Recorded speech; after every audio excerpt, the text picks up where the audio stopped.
Hello, film fans. Welcome to the Film vs. Film podcast. My name is Martin Harries, your host, and I'm joined by the film encyclopedia man, Boaz Dix. We are a couple of filmmakers, on occasion, but mainly can't stop yapping about movies. On this podcast, every fortnight we pick a film topic. Myself and Boaz pick our favourite film from that topic, and we battle it out in 3 categories, directing, acting, and screenplay, and we score them out of 10 to decide which film will become the greatest film of all time, according to 2 film geeks from Wiltshire, England. Enjoy!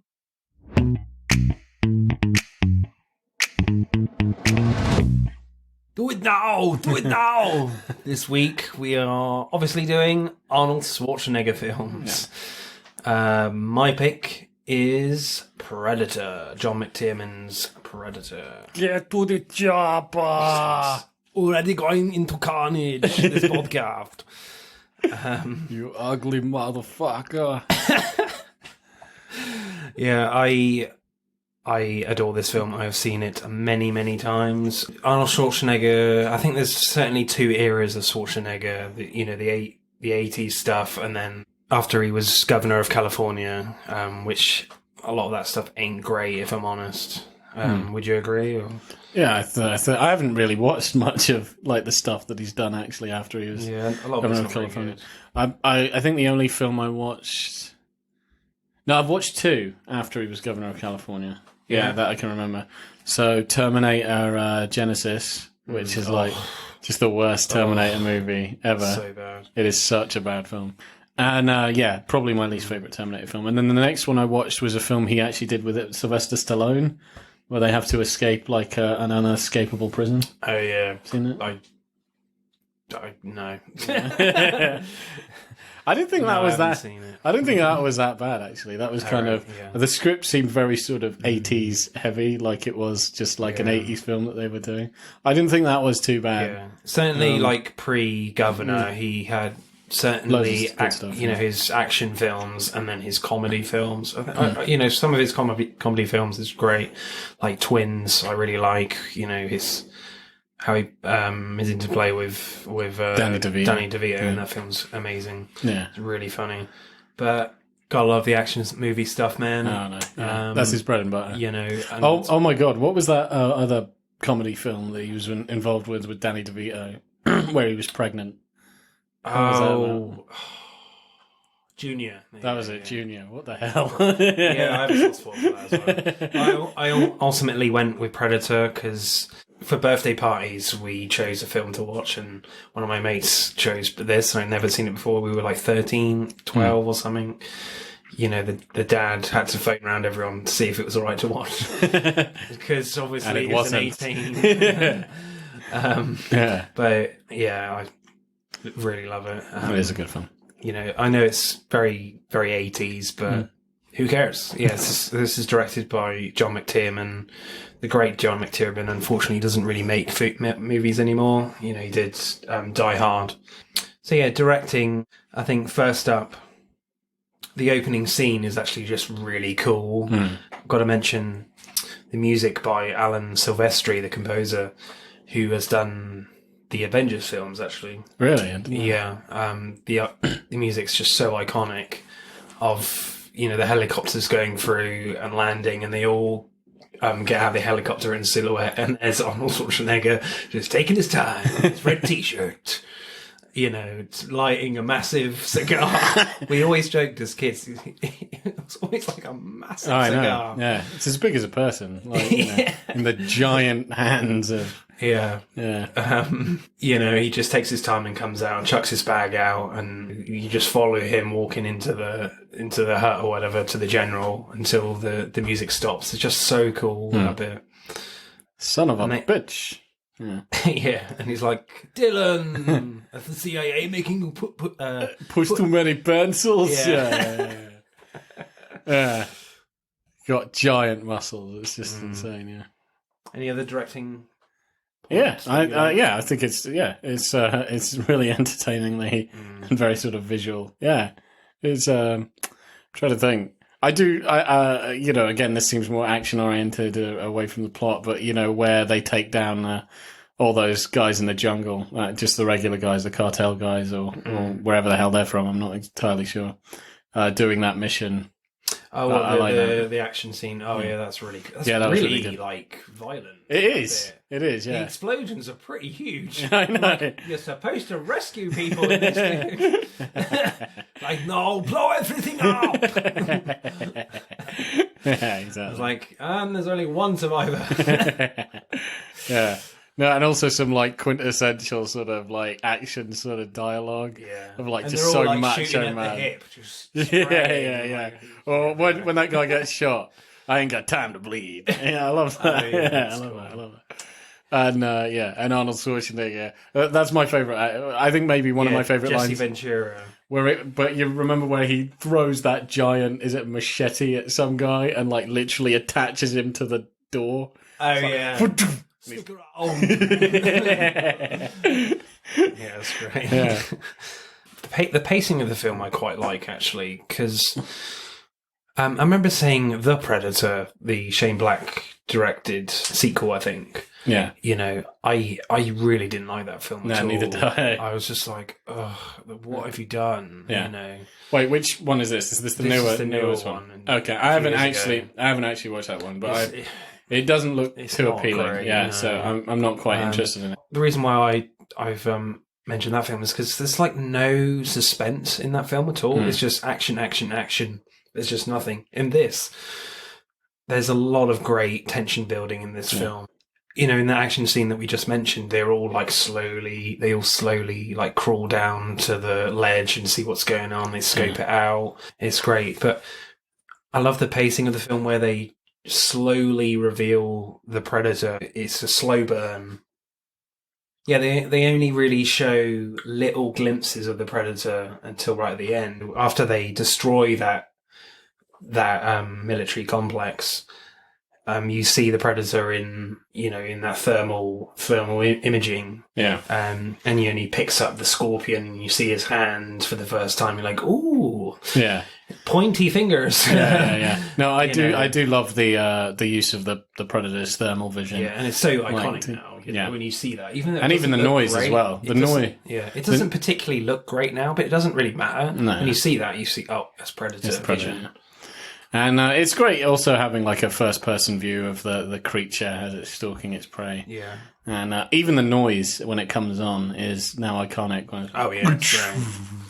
That kind of noise, it's like very special, you know. There's a great little bit where you see some details of him, and he's up in the tree, and I think he's been shot in the leg or something, and then he's like brings out this surgical equipment and he's fixing up his leg. Yeah. You know, you just see little bits, and then there's a big wide of him sitting in the tree as he screams, but when he puts the injection in his leg, it's just for like a split second you see his full body just for like a split second. It's great.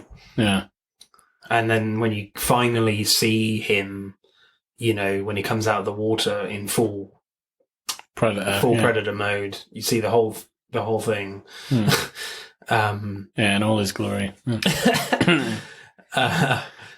You know, it's really really exciting when that happens. It sounds really weird. But you know what I mean, listeners. I like, when they're like chilling back and joking around. I think that's quite funny. Especially, what was it, the guy who's like constantly making jokes. I quite liked his character.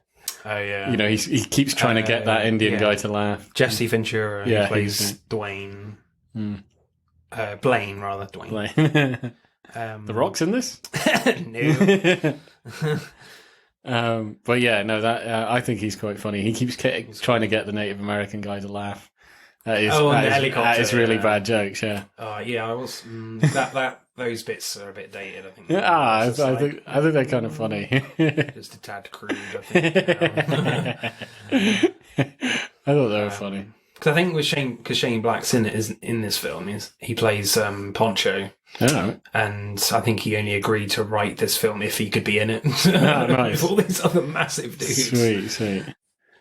One other scene I really love is like the massive gunfire scene with the Gatling gun.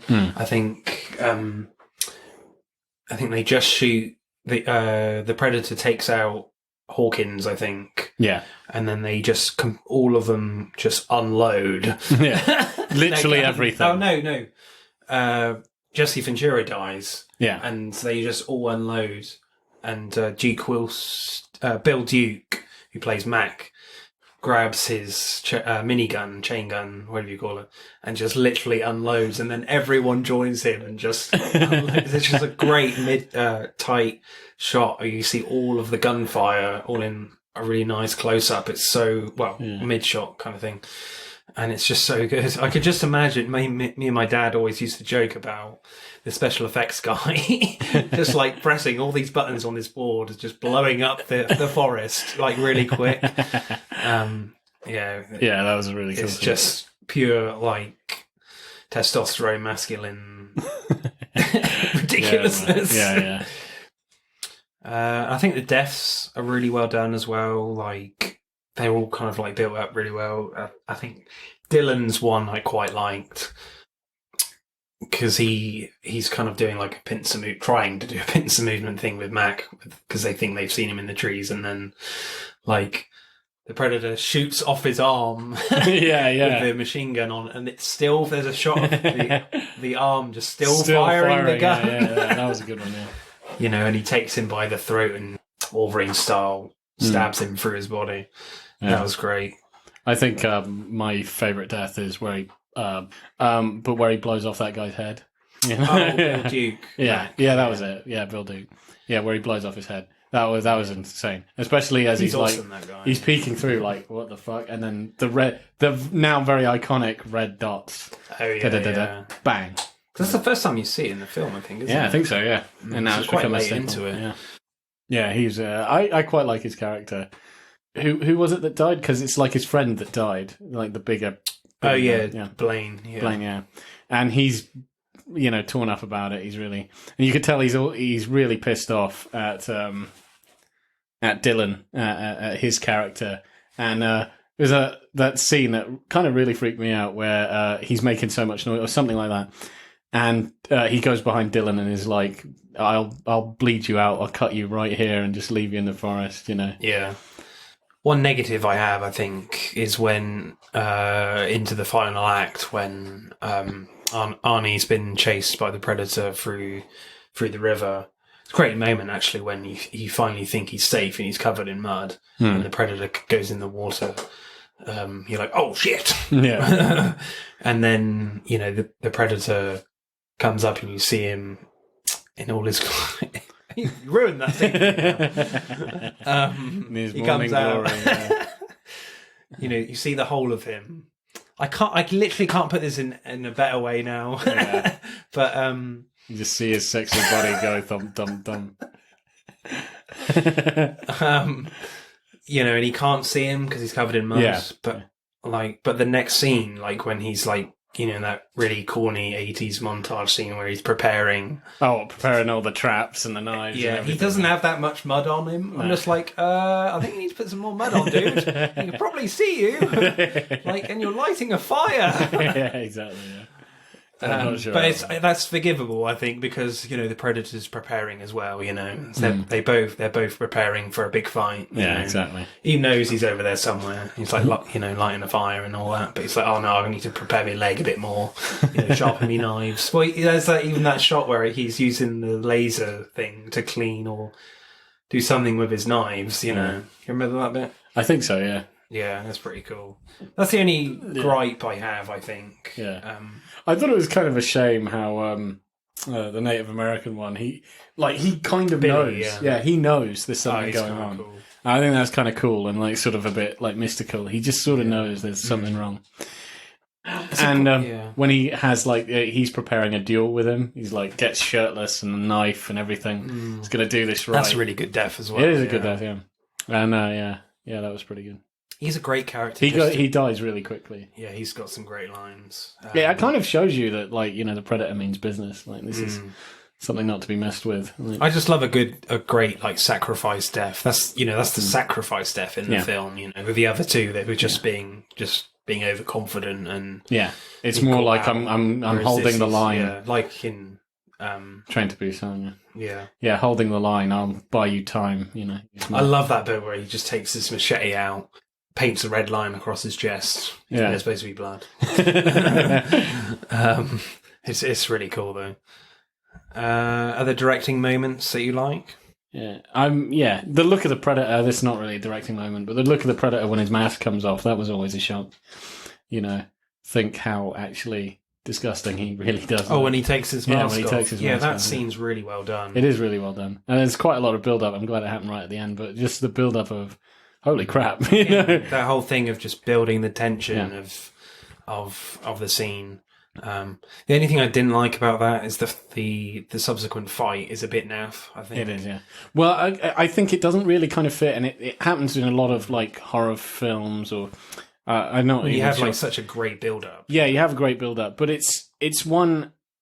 Yeah, he shouldn't go down so easily. Yeah, do you know what I mean? I think that's one of the main problems. Is it seems like he shouldn't go down that easily, and a lot of it was a far more larger spectacle when he's taking out all these other guys, and you think, I don't know, he should have probably killed Arnie very quickly, But, Well, Arnie's a tough guy. Yeah, he is a tough guy, yeah. Well, there's that whole thing of the Predator. What I see in it is that he's kind of playing with him a bit. Yeah. Because he picks him up by the jaw and just, turns his head side to side in the thermal vision. Yeah. It's like, you've got a really nice skull. I'm going to have to work for this. Well, I'll just play with you for a bit. Yeah. Slap you around. Yeah, exactly. Yeah. It's just what annoys me a bit about that fight as well is the vision that they give the Predator when his mask is off. It's just like, you can hardly see what the hell's going on. No. It's just a red blur. It is, yeah. It's just, it's just completely red. Yeah. But, I kind of think about it like this, like he might be handicapping himself intentionally. So maybe it's like from his point of view, no, he can't see jack shit, just like, Well, yeah, but they all wear them though in the sequels, So. Yeah. No, but do you know what I mean? Like he's taking it off so he can't see very well. Oh, so yeah. Handicapping himself. Handicapping himself. Make the odds a bit even. Yeah. I get you. Yeah. Yeah, I like that idea. And, the way he uses Billy, isn't it? Yeah, Billy's laugh. Oh, that's funny. Yeah, I think that's good. But it's kind of funny because, like, the other guy, he's trying to get him to laugh with all these rude jokes and stuff, but he finally gets him to laugh, and then he uses his laugh. That's his... It's kind of personality. So your favourite shot? Have you got a favourite shot? Have I got a favourite shot? Let me look through my notes. I won't take as long as you. I don't think, anyway. Oh, actually, yeah. You even talked about it, where they just unload onto the jungle. I think that's my favourite shot. Really cool. Yeah. Just unloading into the jungle. I thought that was really amazing. And I've mentioned this as well, but this is a really nice... Oh, and actually another favourite shot is where they kill the Predator and he laughs and then it's a bomb. Cool. I like that. I like that reveal. The effects in that's really cool, actually. Yeah. They still hold up, yeah. I would say. My favourite shot is... We just made it dirty now, but I'll try and get through it. Is the crane shot where they go... When it goes down the ridge, in the lake... or river or whatever, and you see the Predator for the first time. Which is really... it's just a really cool moment where where the camera just holds on him with what he looks like. Yeah. You're just seeing all the details of what he looks like. It's quite interesting, actually, because I think this was quite a troubled production, because I think... did you see what the... Jean-Claude Van Damme was actually in the suit to begin with, and they were still... I think pretty much through half the filming, they were still designing the Predator suit. Did you see what the suit looked like, the first version of the suit? I can sort of like briefly remember, but it looked really bad. This is why there was such trouble, like trying to design a new suit, because the first one just wasn't scary. It wasn't really. Yeah, they spent a lot of time designing the suit. Yeah. It's probably half the reason why they didn't show him that much, the Predator. Yeah, exactly, yeah. Because they still had like a kind of crap suit on set. And just gotta... I think that does help with the production if, and this has happened before, like with Spielberg's Jaws and stuff, where some sort of technical or other thing makes it that you can't actually show the monster. But then that's a good thing, because the less that you have of him helps you. Yeah. So anyway, this is what the creature originally looked like. Oh wow, Boaz is just showing me a picture of the terrible design. Yeah, so this is what they had on most of the production. Yeah, it's not very good. Yeah, I'm trying to, if I can even work out how to describe it. Look at that. That's even a shot from the film. So this is something they were actually going to use when he takes off Dylan's arm, stands over him. Oh, really? Look at him. He looks like a I guess like a Power Ranger villain, basically. He looks like a Power Ranger villain. So I don't think he kind of fits. I think he looks a bit bad. Yeah. But yeah, so apparently Jean-Claude Van Damme was in that costume. It ended up being Kevin Peter Hall in the end, in the new suit. So directing then, what would you give it? So yeah, directing maybe a 7. Just 7? 7.5. So 7.5. 7.5. Yeah. Okay. I think for me, I mean, John McTiernan, there's some really great flourishes from him. You know, there's just some really great simple shots. You know, I don't think he does anything too flashy. There's a lot of like nice long takes and things. Yeah. Some great tracking shots. And for me, you know, he brings out for me the best performance Arnie has ever done. You know, in my opinion, it is his best film for me, and so I will give it 7.7. I think. Yeah. So let's go on to screenplay, I think, now. Yeah. And there are some incredible lines in this. Yeah. You're one ugly motherfucker. Yeah, that's an obvious one. Yeah, Yeah. that's the best one. One of my favourite bits is when... Said like an Italian. I didn't really, yeah.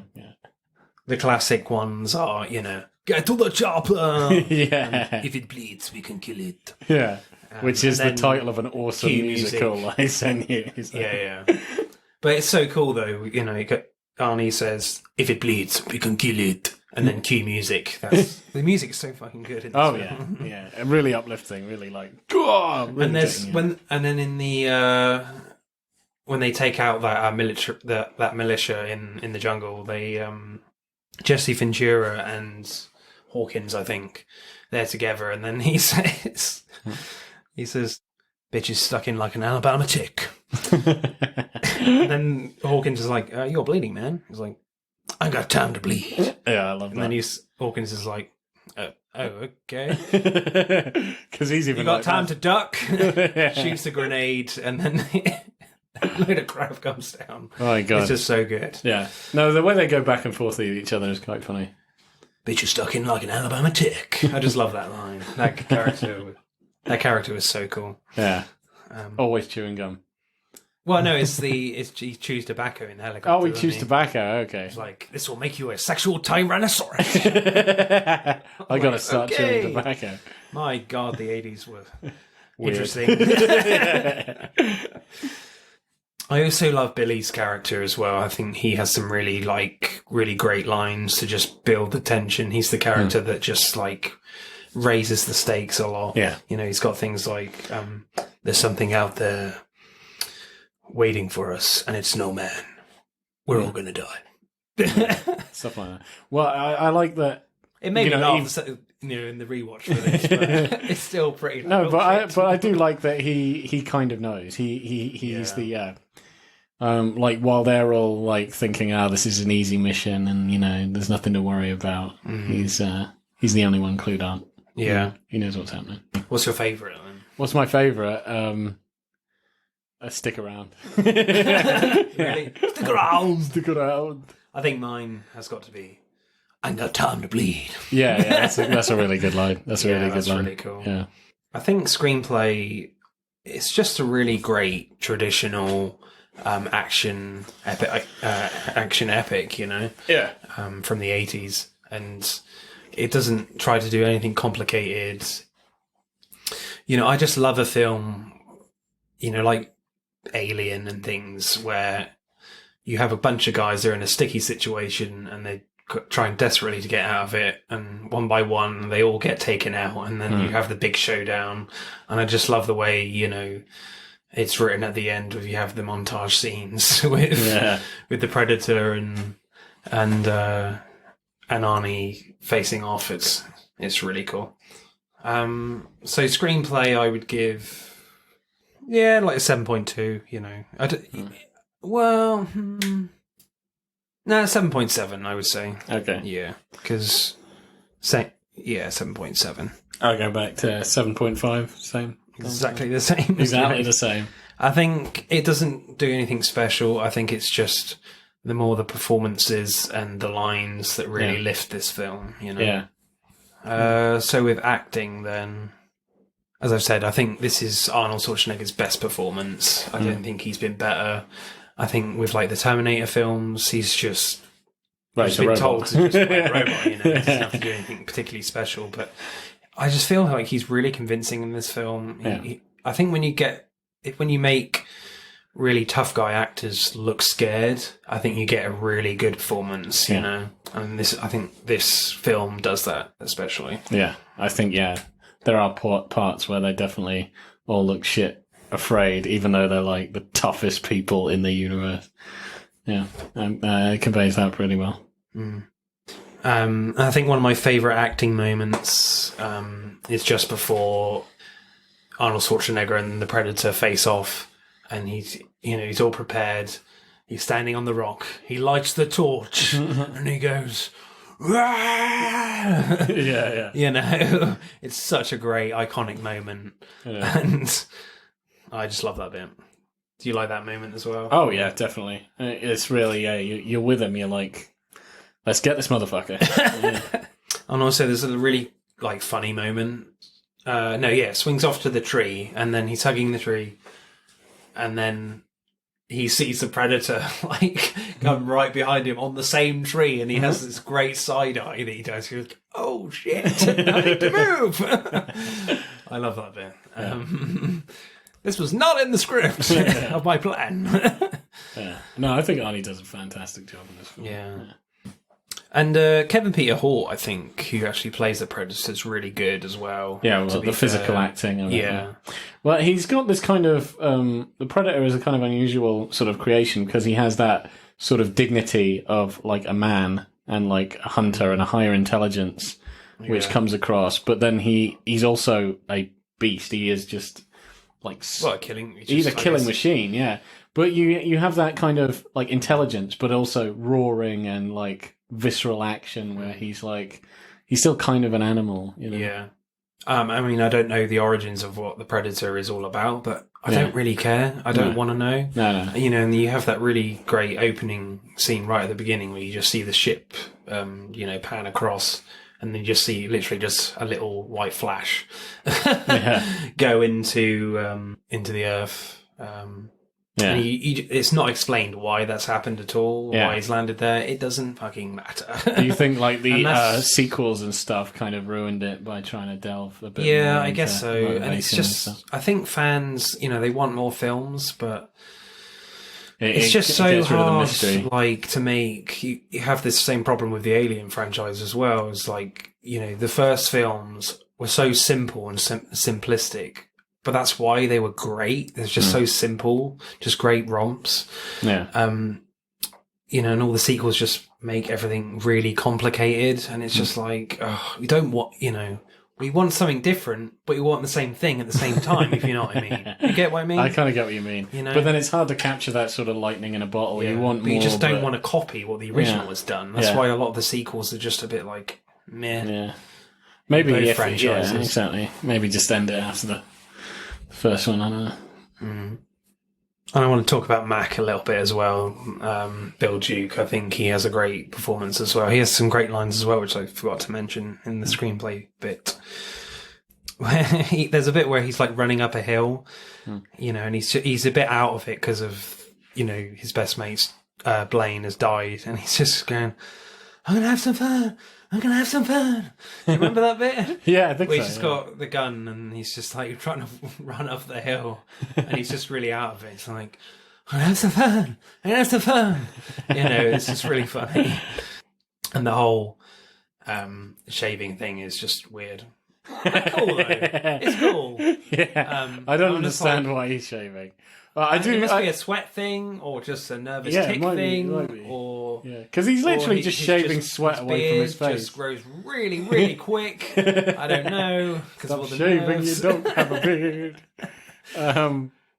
You know, I just love that way. He just like snaps. I like that. Yeah, he just snaps the shaver and just doesn't flinch whatsoever. Yeah, but you can see like he's that focused, but also he's that fucking terrified. Yeah, do you know what I mean? Yeah, I think that's good. Yeah, I think he's probably. And Jesse Ventura, literally every time he opens his mouth, makes me laugh. To be fair. Every line he's given is so funny. It's just a shame he's not in it more. Certainly the comic relief character, I would say. Yeah. Certainly, if you're watching it today, would be considered the comic relief, I guess. Yeah. Watching it then, probably not so much. It's just the macho guy, you know. Well, they're all macho, but just like uber macho. He's hyper macho. Yeah. He's the god of macho. So I think acting then, I think probably like 6.6, I think. Oh, really? Well, I mean, yeah, it's a great performance by Arnold Schwarzenegger, but I mean, that's not asking much in the world of acting. Yeah, that's true. In cinema, so I think they're all great. What did you think about the woman? I kind of just completely forgot she existed for several. I guess that is a negative about the film. There's only one female character. Yeah, and I mean, she does not do or say much, really, does she? She just gets pushed around a bit, but I think, you know, Arnie does trust her. Yeah. No one else really does. Yeah, but I think they should have really built on her character a bit more, because he trusts her, but why? She's such a bland character. You know? Unfortunately, I think that's what you found a lot in that era, I guess. Certainly in action movies. I think they didn't know how to write for women. You know? Well, yeah. So yeah, I think I would give it 6.6. So I think this film is very much about the screenplay, the action, because it's awesome. Yeah, definitely. Yeah, I think it is more about the feeling than the action. What would you go for then? I'd probably go a 7. Yeah. A 7, solid 7. Solid 7. Cool. Let's find out the scores. 44. 44. Knock on the door. Knock on the door. 44. That's a full house of Arnie's buddies dead. Whatever. I've never played bingo.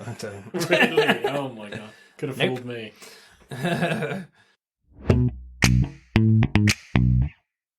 So, Boaz, what is your choice for Arnold Schwarzenegger film? So my choice is undoubtedly Terminator 2. Undoubtedly, okay. Yeah. Okay. Indubitably, is Terminator 2. I think it's it's my favourite Arnold Schwarzenegger film. It's probably one of my favourite action films. Genuinely, just an amazing movie. Yeah. And definitely, but I think by far, bar none, the best Terminator film. Oh, yeah. Without a doubt. It's different from the first one. Oh, it's very different from the first one. I think the first Terminator is very much... Yeah. It's kind of a horror film. It is, yeah. A little bit. Yeah. No, I'd say the first Terminator, it was a definite change in genre. The first one is definitely a horror film. And, you know, it's also really violent. Like, you know, he punches his fist. I think it's a lot more serious. It's a lot more serious, yeah. Less kind of comedy or any kind of cutesy stuff. So I would say, the second one, the genre is completely different. You know, and it is more like Arnie action movie. Similar to what James Cameron himself did with the Alien franchise as well, you know. Yeah. Franchises, and they're quite similar, really. Yeah. You know, the first two films are very much a horror film, and then the second one is an action romp, you know. Yeah, exactly. I love this film as well. Certainly action-wise, this is a better film, I think. But I think... possibly Predator's slightly more epic. I don't know. So we're going to have to agree to disagree there. 'Cause I do think even, you know, I like Terminator. I like Predator as well, but I think Terminator 2 is just, to me, it's just on another level. So what are the kind of things I like about the film? I like Linda Hamilton. You know, I think she does a really good job here. I like the callbacks to the film, the expanding of the law.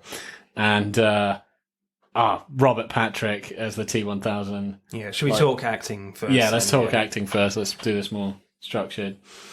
Yeah, Robert Patrick's actually really great and really cold. And, he is. He's really intense, and you think when he comes across as like the friendly cop, you see him only do that a few times. Like he doesn't do that too often, and when he does, he comes across as like, oh yeah, I just want to know where John Connor is. Da da da da. And then when he's cold, it's not like he's mean or he's evil. He's like a machine. He's just completely blank. His expression just doesn't change whatsoever. It is amazing. I think that's kind of... Because obviously in this one, Arnold's Terminator, they do play around with him a bit, with his facial expressions. I think in the midpoint of the movie, where he goes basically on a sort of road trip with them to... What was it? Get some weapons and like and do like all that. Mexican border. Or whatever. Something like that on the Mexican border. And she meets people and they talk and stuff. And he tells them about the future and they weapon up. He starts to learn human emotions there, so he learns how to smile and how to talk and sass back and stuff. So from then onwards, you can have Arnie having a little bit more range, Robert Patrick, he's just a killing machine. Yeah. And I just love, have you noticed that there was a thing I was watching that when he's firing his gun, he tried to teach himself not to blink as the blanks are flying off. Really? Yeah, because he was like, a machine wouldn't blink. What, Robert Patrick? Robert Patrick, Right. So while he's firing bullets at Arnie and other things, he tries not to blink. Yeah. And I think that just kind of adds a sort of realism, quote unquote realism, to the fact that this is a machine. This is like a robot. the finger wag thing at the end is kind of iconic. Yeah, it's kind of sass. Really cool. Yeah, I like that. Yeah. And again, he just doesn't change his expression. Yeah, really. exactly. Yeah. It's not even like a cheeky smile or anything, or even when he stabs her. I know this hurts. It's not like I know this hurts. It's like it's just matter of factly. I know this hurts. But yeah, I think that adds like a whole creep factor to him. One thing I kind of love and also how he holds ass, how he just runs like hell. But also, no change in his expression, doesn't look out of breath, and he is hauling ass, he's quite terrifying. There's also a little bit it's a little cliched, but when he puts his finger through the cop in the mental institution and he kind of just tilts his head, you have the weird head tilt thing that you see in a lot of slasher films and stuff. Where it's kind of like, yeah, you're dead. Yeah. That was easy. Yeah. I think it's more of a curiosity thing because he is kind of like, I think this is a new situation for him. And he's a killing machine, but he's also analysing everything that's going on. So, yeah. Could one of the coolest things as well is the one-handed reload. God damn it. That's iconic. That's so cool. That's the most amazing way to reload a shotgun I have ever seen. Yeah. Yeah, I love that. Spinning that whole bloody thing. Did you hear once Arnie grabbed, I think this is true, at least I've heard it, I hope it's true, I saw it on the internet, it must be true, where he grabbed the actual shotgun that they were using and not the prop one that he was meant to do this with, and he nearly broke his arm trying to actually hold, because you can't really do it, you need superhuman strength to do that to a shotgun, you can't do that, but amazing. I think a lot of the action scenes are just phenomenal. I think the CGI even holds up now. Yeah, I would say so. I think it holds up really well, and I find it bizarre because you can see scenes in like Terminator Genesis, which I've not watched it. I don't want to. It's really bad. But there are scenes even in Terminator Genesis and even in the newer Terminator where they had this whole truck Dark chase Fate. and stuff, Dark Fate, where the CGI just for the liquid metal Terminators, even in the newer films, do not, in my opinion, look as good as in Terminator 2. You reckon? It might be to do with too much of it, and it might be to do with basically using it sparingly, and also trying to maybe incorporate more practical effects into it. So obviously, maybe you just spent a long time just making sure they got it down. Yeah, so obviously this film was made in 1991, so this. Jim Cameron certainly was experimenting with this new technology in The Abyss first, and then kind of expanded on it a bit more in this film. Yeah. So I heard was a very new technology. I heard that he actually wanted in his original screenplay for the Terminator or his original whatever for the first Terminator film, he wanted a liquid metal Terminator to come really? with Arnie. So he wanted like 2 Terminators, one to be the... But the technology wasn't there, so he's like, okay, I'll have that for the second movie. Yeah, that's the one thing in the first Terminator where there's where he gets takes his eye out or whatever. I think even when it he takes for the first time, it just doesn't. It looks wrong. work. Yeah, it's definitely a prosthetic head. It's like that is not Arnie's head. And I think even though the way they found practical ways to do the effects in Terminator 2 are quite ingenious. So I was watching a behind the scenes of how they even do the bit where she opens Arnie's head, like his skull, pulls back his scalp and starts going through his brain. Yeah. And he's like on a chair, looking at a mirror, so he's looking at a mirror and giving a performance, and she's screwing around with the back of his head, and it looks amazing and so seamless. Apparently how they did that was all practical. Like that wasn't Arnie, that wasn't the back of his head. That was a prosthetic head or something like that. And she was going through, and he is literally where the mirror is. That's not a mirror reflection of Arnie. That's Arnie. Oh, and right, her, in the background on the mirror, that's her, and that's her twin sister on the on the dummy. Yeah, I think it's just amazing, and they synced it up, and it looks incredible. So I think a lot with a lot of work with the makeup. You can see the joins a little bit when they're about to blow up. What's it called? Engine? No, the Skynet's facility. Yeah. And Arnie's just walking towards all the cops while they're just gunning him down. Yeah. And you just see all the bits of flesh come off his head.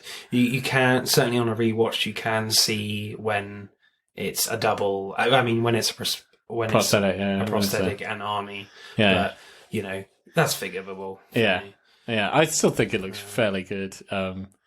And I just, again, I cannot fault the CGI for the liquid metal man. For awesome. The T-1000, I think it looks incredible. So there's some really great other acting moments, some good comedy moments from Arnold, actually, which I quite enjoyed. I loved, there's a great bit when, like, someone breaks his sunglasses after a punch, and he just gives them a terrible... Yeah, in the asylum. Oh, yeah. Like, someone punches his sunglasses off, and he's like, what the fuck?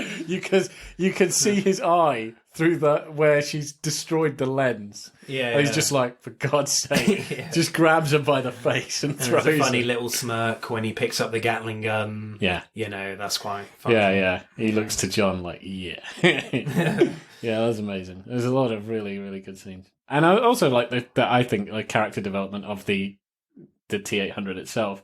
Yeah. As even though it's gone back to serve John and stuff, at the start it's not particularly concerned with doing small talk with John, and even not like saving people. Yeah, Edward Furlong's really good. Yeah. It's a shame he didn't really have a decent acting career. Yeah, it is a shame, yeah.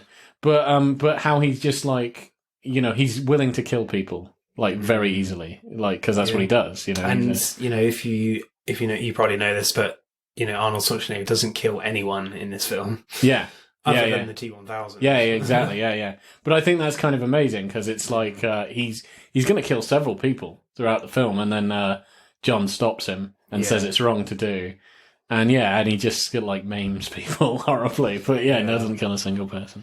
I think Linda Hamilton in this film is quite extraordinary. I think she is like the best acting. Best performance, definitely. Yeah. Do you remember the nightmare scene where? Yeah, with the apocalypse. It's so dark. She's just like carving.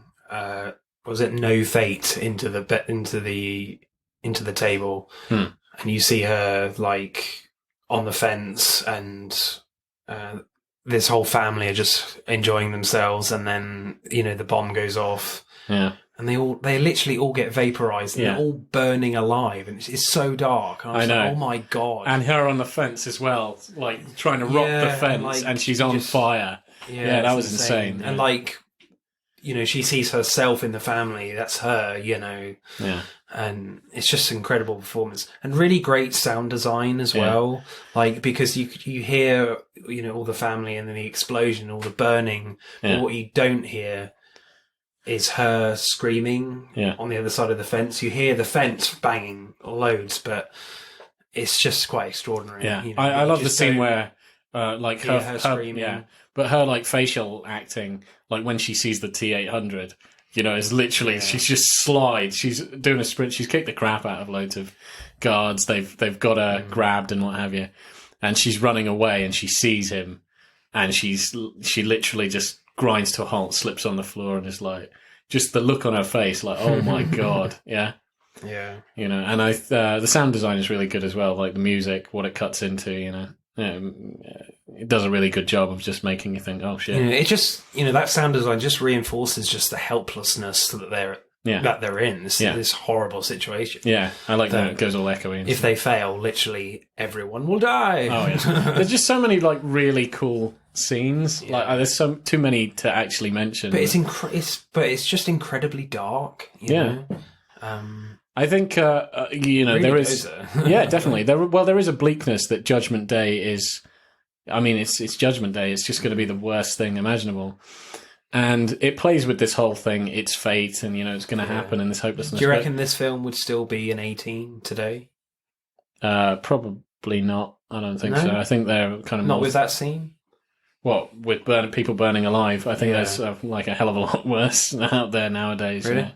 Well, yeah. On a rewatch, I thought it was still pretty like, whoa, shit. Yeah, it was quite definitely. Any other acting moments that you like? Yeah. Well, yeah. I was just going to say there's quite a few. Oh, I was going to say I love that bit. I was saying scenes which are just amazing on a rewatch, and I always love them. Is, you know, where they first see evidence of like the whole her nonsense about, you know, alien robots, robots from the future, and when the liquid metal man, when Robert Patrick goes through the locked gate. Oh my god, that was such an amazing scene of like where he's lighting up a cigarette at the doctor who's been telling her she's nuts for the last 10 years or whatever. And it's just like falls out of his mouth. How Robert Patrick just walks straight through the fence, and yet he keeps trying to go, and then he stopped because his gun is in the way. Like, I forgot about that. I gotta go.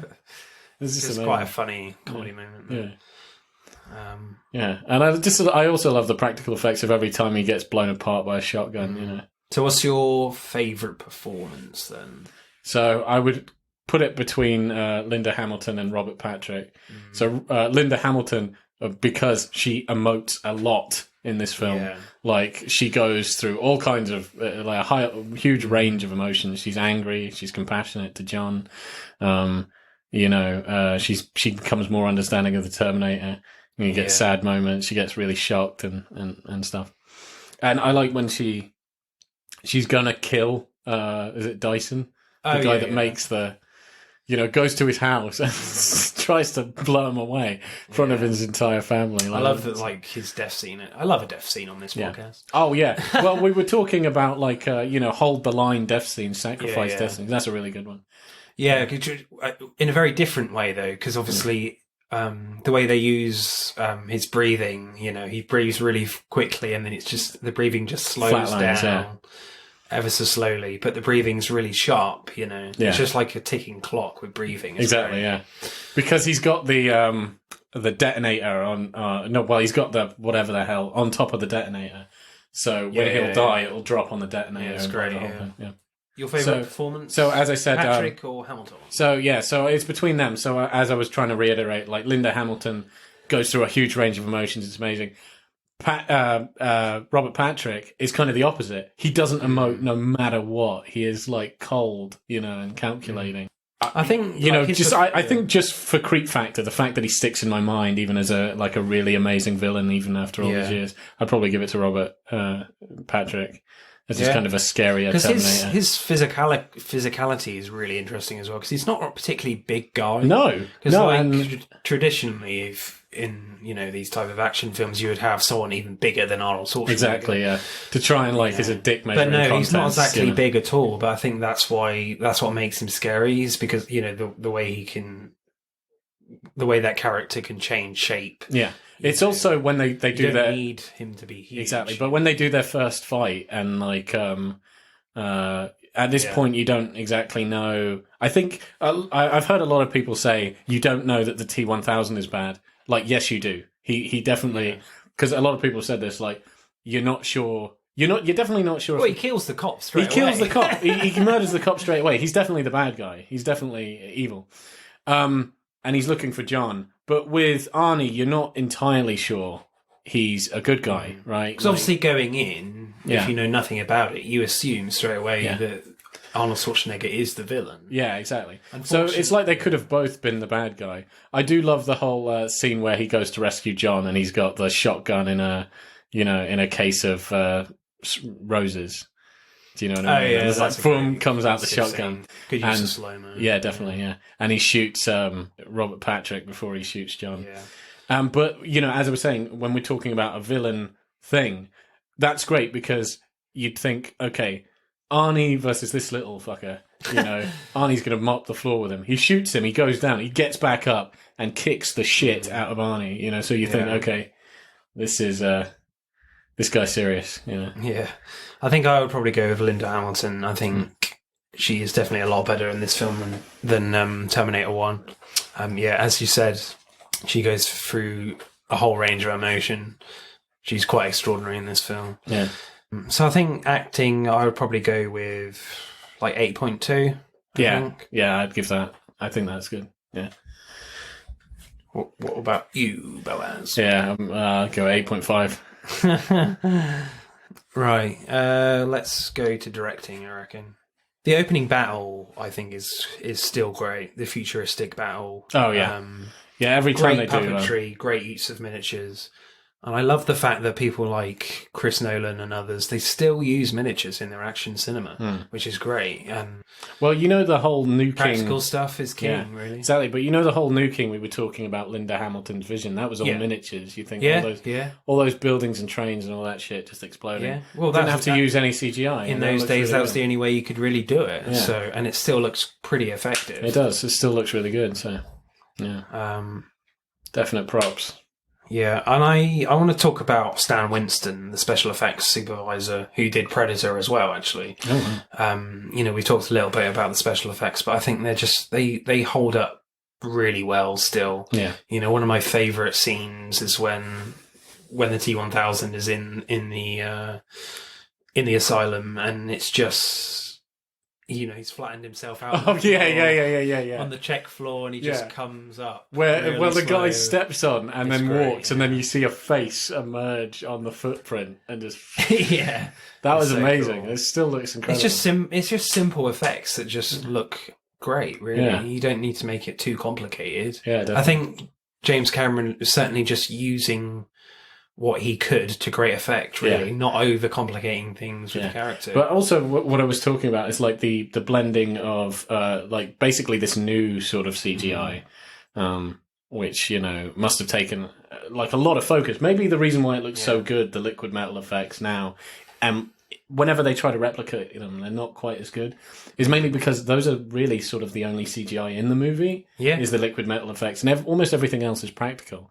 Even when it comes to something as silly as, when he comes out of the floor and he turns into the cop, they never did a sort of split screen or green screen or try to digitally remake the actor or anything like that. And the puppetry. That was actually his twin. Did you know that? They got a twin. Really? Yeah, he used a twin. So, that just cuts the budget. The guy has a twin, Hell yeah. Yeah, so...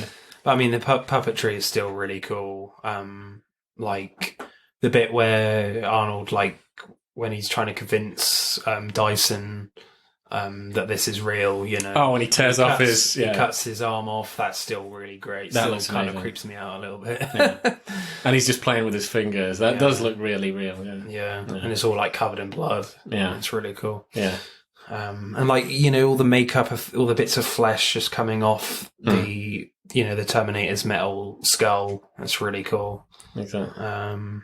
Yeah, Stan Winston is a legend in my opinion. Another great CGI moment, and I would say when we're talking about like favorite lines, my favorite line in the movie, is when they have that whole car chase thing. Yeah, and a liquid nitrogen truck, turns over and explodes, and there's liquid nitrogen everywhere, and the T-1000 turns into liquid nitrogen. He just freezes. That is such an amazing shot as he's walking, and his legs fall off, and he's still trying to get at him. And then Arnie's like, it's not really funny at all. It's just I like the hasta la vista because you're just so like, oh shit, you're like, there. Get out of there. But now. he keeps coming. It's just he's an unstoppable monster. That's what Terminator's all about. It's just that relentlessness. Yeah, exactly. There's no escape. Yeah, and I'll keep going. I'll keep coming. But I do like the hasta la vista, baby. That always just makes me go, because he's like freezing and he's still coming at them, and then Arnie's like hasta la vista, baby. There's some great stuff great creative action in the steel mill as well, where the T-1000 like hits him in the face and it just goes right through his head, and his arm's just stuck in his head, and he hits the T-1000 into the wall, and he just kind of he flips himself around. Yeah. I thought that was the most amazing thing I'd ever seen. I love creative action. Again, death scene. But of the T-1000. Oh, and that was the sound design especially is really cool, of just like these very weird like animal noises as he's like melting in. Yeah, that was really horrific. In the lava or whatever, the steel. Oh, and when he's melting and he's literally recycling every face he's ever transformed that's really into. Well done. That still holds up. Yeah, it does. It looks incredible, especially like at the end when he dissolves and it's literally his face goes in on itself. It looks incredible. It still looks really good. So many great moments from the T-1000, actually. One of my favourite scenes of his is when, fairly early on in the film, one of the first deaths is when the T-1000 is talking on the phone to the T-100, and he kind of uses 800. The same T-800 he uses the same voice as his mum. Yeah. And you hear this, as they're talking, you just hear this sound off camera. There's a sharp sound and a, Oh, yeah. But you don't see it, yeah. And then when Arnie's like, your foster parents are dead. Yeah, that's an incredible scene. And then you just follow the camera along his arm. You see the milk carton. Yeah. The poor milk carton. I mean, it's just a waste of milk. And then you see the guy's head. Yeah. And it goes through his mouth. Yeah. Do you know that was incredible? Because you can actually work out why he didn't think, why the Terminator thought his parents were dead. Did you know that? They're like little clues there, yeah. Well, it's not little clues. He basically said it because I thought it was a really clever moment because the dog is going absolutely ballistic, yeah. And so even that's why the stepdad dies. He's like, shut up, you piece of shit. And he's like, shut the fuck up. So he kills him. And then John's like, the dog never barks like that. And so he goes, what's the dog's name? He's like, I can't remember what he says, like Max or something. Yeah. And he goes, what's wrong with Wolfie? Oh, Wolfie's fine.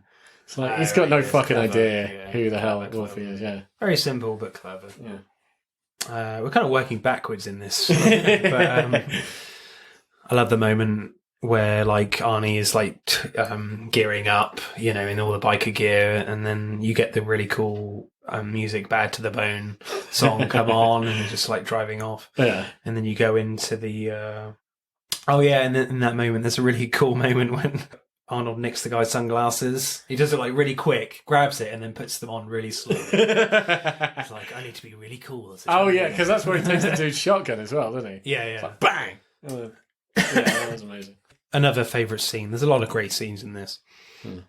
The truck chase. My God, that's still really cool. Yeah. I remember watching it for the first time. You could tell the difference between Arnold Schwarzenegger and the stunt guy. But on my rewatch, I watched the remastered version. So they've stuck Arnold's face on the guy. So you can't see the switches anymore. All right, fair enough. Nice. Which obviously someone like Jim Cameron would definitely do. Yeah, definitely, yeah. It can't just be perfect. He's got to perfect perfection. It's all done for real. Yeah. It's insane. Those jumps. Yeah. Especially when the bike goes off of the top of the underpass thing and goes to the bottom. That's such a great jump. Bang! You know, And all the sparks fly. All the sparks fly off. Yeah, still holds incredible. up. And I mean, the film's nearly 30 years old. Yeah. You know. But it makes me laugh because at the same time, have you ever watched Lawnmower Man? No. My God, that's such a bad film. And the CGI is so piss poor. It was like, it's this film that I had on like DVD when I was younger, and I watched, or VHS, I can't even remember. And I watched that, and the CGI is really bad. And that came out in the same year as Terminator 2. I just don't know how he made everything look that good. It just looks really good, you know. Yeah. Even compared to other films coming out at the time, you know. And there's also a cool little moment, cool little joke with the T-1000. I think when he's in like a store fairly early on, and he sees a silver mannequin, and he just looks pissed. He's like, "What the hell?" Imitation. It's just a little moment that could easily be missed, but it's yeah, I missed that one. Funny. I've watched that film so many times. I can't. Yeah, no, but it's packed filled with like little things like that. So, what's your favourite shot? Oh man, there's so many really, really good shots. So as we were saying, like, you know, actually, I would say probably where, oh man, there's just so many, too many to pick. Like Linda Hamilton, like burning up, that's amazing. You know, the T-1000 dying, like that's amazing. T-800 dying is emotional, and the thumbs up as well. Yeah, the thumbs up is amazing. I love the thumbs up. Iconic. It's so iconic. There's so much, you know, the Hasta La Vista bit. That might actually, I don't know, maybe that might be my. Oh man, there's so many really good scenes. Well, my just the whole movie. The whole movie is my favourite scene. It's from start to finish. Yeah. Well, my favourite shot is where the T-1000 is rising from the floor because it's just so amazing. Unexpected, and it's just a really cool shot. Yeah. Okay. Yeah, I think I would probably go with the T-1000 literally being the floor. Yeah. How can you be safe in any room with the T-1000? Like, that's terrifying. But so score? I would say this would make a really good horror movie in the same vein as Terminator 1 if the T-800 wasn't there to save John. If they had to literally go, like, this thing is just unstoppable. He would, you know, yeah. So anyway, score for what? Directing. Score 10. 10. 10. 11 out of 10. Oh, we're not Spinal Tapping this. Right. 11. I think this is a masterpiece of an action film, really. I think it's great. I think possibly Jim Cameron's second best film he's made. Cool. And I think his best film is Aliens. Nice. In my opinion. I've got to watch that someday. Seriously? You've never seen Aliens? Oh my God. Are you kidding me? Yeah. No. What? No, we'll watch it. Oh my God. I'll watch it tonight. I'm in shock, listeners. You have to watch Aliens, man. Okay, it's so good. Oh well. Anyway. You're still in shock. Yeah. What are we doing again? I think it's a 9. I go 9.2. Okay, good. I think. Good. Bloody hell. Right. Screenplay then. Yeah. Any cool lines? Oh, any cool lines? I've basically said most of the lines. You know. There's some really. I think this screenplay is really fascinating, actually, in terms of morality. I think the central message that there is no fate. Yeah, I mean that's a really powerful one. Linda Hamilton's character goes through a really interesting journey in this because obviously, she's completely traumatized by the events of the first film. Yeah. Which is completely understandable. Yeah. And I think way too overprotective, I think, of John. And obviously, and that's why they're not together at the start of the film, exactly. And why she's in an insane asylum. The scene where she runs off to try and kill Dyson is really interesting because she just thinks, killing him will save everyone, which she's right, and the Terminator says that himself. Yeah. But it's the morality of it. It just seems he hasn't done anything wrong yet. Because, Edward Furlong, John Connor is, the heart of the film, really, for me, and just persuades her otherwise, and, you're just going to be the same as a Terminator if you do this, really. arguably one of my favourite lines in the film is the last one, the very last one, where in voiceover Sarah Connor says, "If a Terminator can learn the value of human life, maybe we can too." Yeah, that's you good. know, it's such a great end of just this whole thing of this is not the Terminator's fault at all. This is our fault. Yeah. You know, this is all our doing, our arrogance. Yeah. Of trying to better ourselves. Yeah. You know, but we just end up killing each other. Well, I mean, even when they sort of talk about when she asks how the Terminator, how Skynet destroys the world, he says they launch. Well, I mean, it's even sympathetic when he recalls, because it's never talked about in the first one, where he recalls the creation of Skynet and what happened, and he's saying it became self-aware, and then they tried to kill it. Yeah.